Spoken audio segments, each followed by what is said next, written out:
Hey, Renee. Hi, Annette. All right, today we're going to talk about why those who have been sexually abused, why they don't share it with their own children. So if in the past they've been sexually abused, why haven't they shared it with their children? And I wanted to go through some of those reasons. That's a great idea. Some people are still confused whether they were abused or not abused. That could be a whole other chat at a different time. Absolutely. But they could have these doubts because of a ton of reasons, because of being not believed and or so much time had passed. Right. Denial. They really just don't want to face the pain of it. They don't want the pain, the shame, the fear. The reality of it that's still there. Don't want it to be bringing it up relived. to their children would make it a piece for conversation, and they don't want to go there. So they would rather just Ex-nay it. Yeah. I brought up fear. So sometimes fear is still there when a person, even though they were abused at 12 years of age, let's say by a family member, those threats still ring so clear in their head. They wouldn't share it even with their mate that they have now because of maybe threats that were done way back when, or the disruption that would happen in their family for bringing this truth out in the open. The fear of the disruption that could happen. Yes, that's what I'm trying to say. Thank you. It's a real one. That one is, all of these are real reasons, but that is a big one that I've heard from Nobody others. wants to hear that happened in their family. Right. Yeah. Being on the other side of it, being the hearer. Yeah. Some people, the one who's listening, they don't want to hear that their family has had destruction. They don't want to hear that there's been evil. They don't want to hear that there's been dysfunction. And then flip it around and be the one that wants to tell it, but feels like they can't. They could also feel like they would be shunned and made into the black sheep of the family, which I have seen. Yes. Those that have come out and shared, that has been what's happened. Everybody was like, why couldn't you just left it alone? They don't want to share with their children because they are still so very ashamed of what happened. It is. Shame is one thing that definitely attaches to abuse in many layers. In many layers. Self-blame, blaming yourself for making it happen, causing it to happen. Especially if during the abuse, they're pointing fingers that you're making me do this. Don't even go there, Annette. All right. They could be protecting the abuser so they don't share it with anybody, especially their children, because they're trying to protect the abuser. They want them to think well of that abuser. It could be an uncle, it could be an aunt, it could be a grandfather, grandmother, sister, brother, whatever the situation is. They're trying to protect that abuser. Everybody in the family loves that person, and they don't want to mess up that view for everybody. My tongue just wants to unleash during this video and during this message. I have a whole lot of comments I'm holding back. Continue, Annette. How about you, Renee? Did you share with your children at any time that you had been sexually abused? I know I did, but what comes out as the moment, but I'm telling you, even before this moment that's coming to mind, my children knew. But there was a moment when my kids were already young men, they were already, I think, out of the house, or else they were getting ready to get out of the house. And I was taking this class, Wounded Heart. So I knew during that time they had to have known, because why does mom keep showing up at the computer every week? Why is she doing this study? So I know I've had to have told them then. And then I also know I guess the big outburst when I got irritated so much that I'm like, that's it. Everybody needs to know that Renee was abused in my family, not just my children. And it was because my abuser moved back into town. He had moved out of town where all of my family lived, and he came back to town, and siblings were associating with him again, like abuse had never gone down in our family. And that was riling up anger in me at the time. I'm not angry about it now, but at the time it like skyrocketed. You guys And can why tell were me you angry? I was angry because I saw him still as unsafe. He was still an unsafe, untrusting character of a person. The fruits of his actions had never changed yet. I hadn't seen that, hadn't heard of it, you know? And so the last thing I wanted was to find out that my children associated with him at the time when they would go to like a Thanksgiving or an event.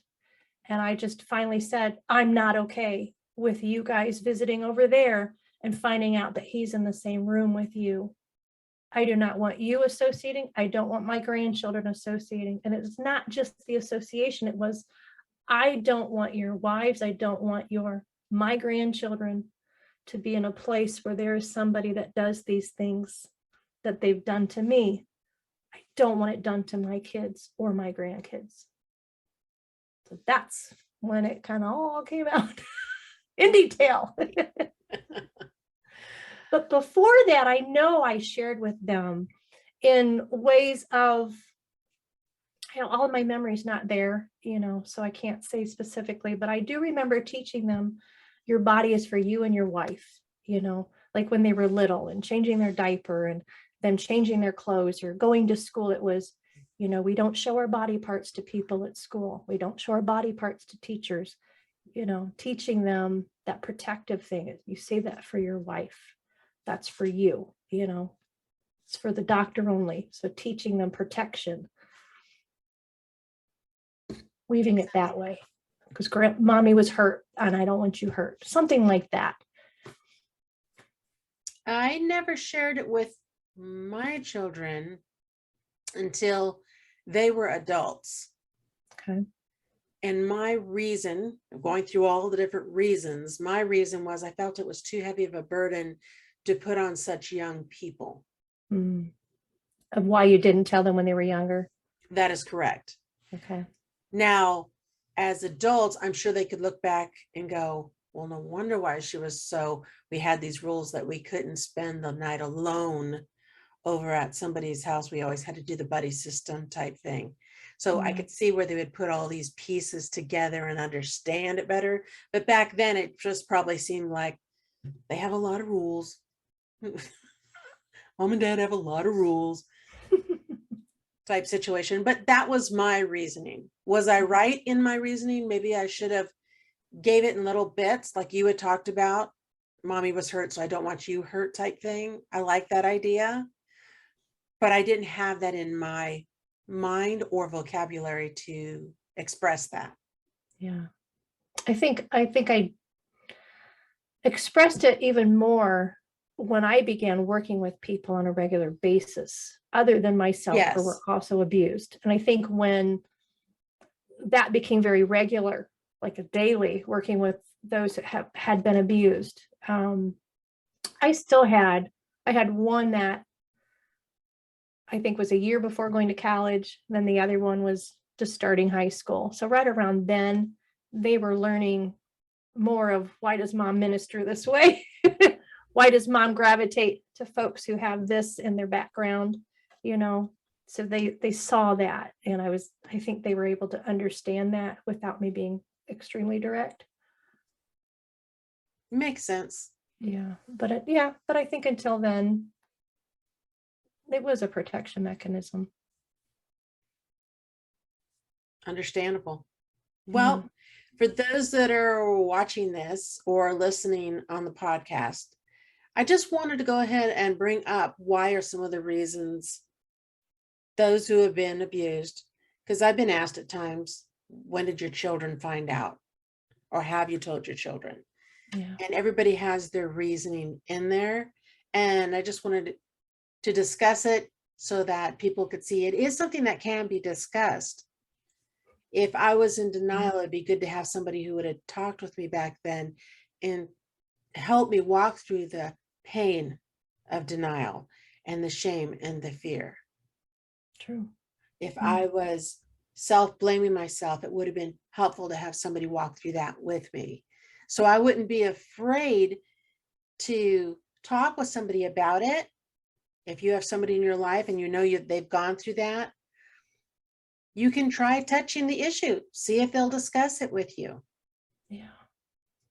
Because definitely you don't want to see them blaming themselves or living in fear if those are the reasons why they haven't shared. And there's so many reasons out there. Don't assume what the reason is. Ask. It could be beyond what we've even shared here, what you've shared in it.